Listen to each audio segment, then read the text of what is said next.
Si comme la majorité des gens, tu penses que tenir sur tes mains est quelque chose de trop difficile, voire d'inatteignable pour toi, je vais te présenter dans cette vidéo 3 secrets qui vont te permettre d'atteindre le handstand en seulement 3 à 5 jours. Donc ça dépendra seulement de l'attention que tu vas porter à cette vidéo, et si tu es assidu, dans les jours qui suivent, tu sauras te tenir sur tes mains. Donc avant de commencer, on va quand même évoquer ce dont on a besoin. Donc il y aura simplement besoin d'un sol assez droit, d'un mur, d'un arbre, quelque chose qui peut servir à maintenir votre dos. Donc je sais que vous connaissez peut-être quelques bases sur l'équilibre sur les mains. Si vous voulez pas entendre le début de la progression, je vous invite à rejoindre ce timecode et c'est là où je commencerai à donner des conseils plus poussés qui vont vous permettre de tenir un meilleur équilibre. Pour l'instant, on passe à la base de l'apprentissage du handstand. Donc comme je vous l'ai dit, vous aurez simplement besoin d'un mur. Vous vous placerez environ 50 cm du mur sur le sol. Vous faites simplement environ 1 mètre, vous prenez la moitié et voilà. À cette distance, vous placez vos mains. Une fois que vos mains sont placées, vous envoyez vos jambes contre le mur. Et ça peut paraître simple, mais vous pouvez avoir des difficultés à envoyer vos jambes contre le mur. Si c'est trop compliqué pour vous, vous vous munissez simplement d'un objet pour vous surélever les pieds. Vous vous mettez comme ça. Vous placez vos pieds, par exemple, sur une chaise et vous envoyez. Donc ça réduira la course du sol jusqu'au mur. Je vous fais une démonstration maintenant.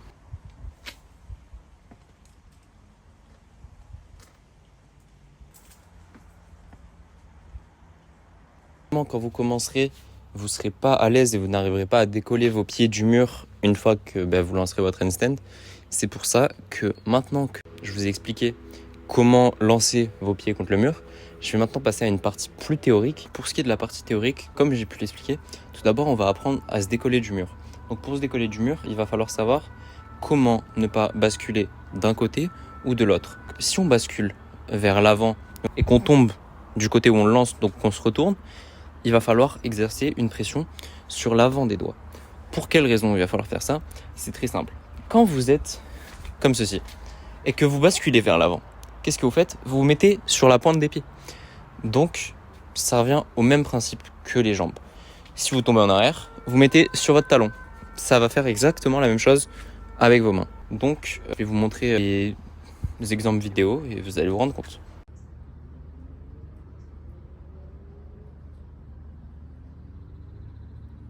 Donc la seconde chose qui va pouvoir vous permettre d'atteindre votre handstand plus facilement que si vous n'aviez pas regardé cette vidéo, ça va être le verrouillage des coudes. Donc je m'explique. Quand votre coude est un petit peu comme ça et que vous êtes en handstand, vous allez devoir utiliser de la force pour pousser et que ça ne fléchisse pas. Vous voyez, hop, mon coude fait des petits... Il reste pas droit, il flanche un petit peu. Et si je tends complètement, c'est pareil, il peut un peu s'enfoncer. Mais par contre, si j'effectue une rotation de mon coude, donc une fois qu'il est là, je monte mon biceps vers le haut, donc juste à ramener le biceps vers l'intérieur et le coude vers l'extérieur, ça va faire quelque chose comme ça. Et là, vous voyez, je peux appuyer, ça peut pas fléchir, ça tiendra.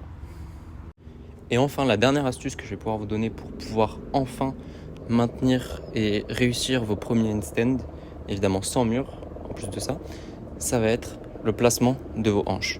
Vos hanches, elles vont devoir venir se placer dans l'alignement de votre corps.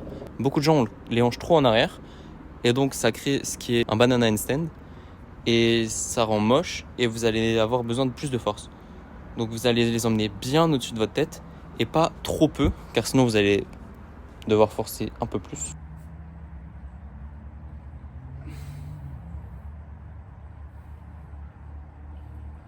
Et comme on a pu s'en rendre compte, sur les handstands que je viens de faire, j'avais un mauvais placement, non pas au niveau des hanches ni des coudes, mais bel et bien au niveau de la cage thoracique. J'avais une position plus ou moins comme ça. Je n'étais pas assez ouvert. Donc maintenant, je vais vous montrer un handstand de forme correcte et je vais faire de mon mieux.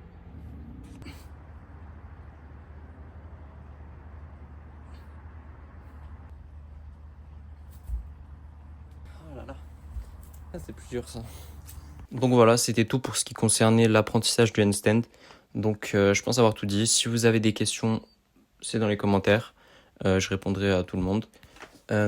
Si vous voulez d'autres tutos de d'autres mouvements, je pourrais les faire évidemment parce que je maîtrise une grande partie des mouvements. Et voilà, c'est avec plaisir. Et bon apprentissage, bonne soirée, à bientôt.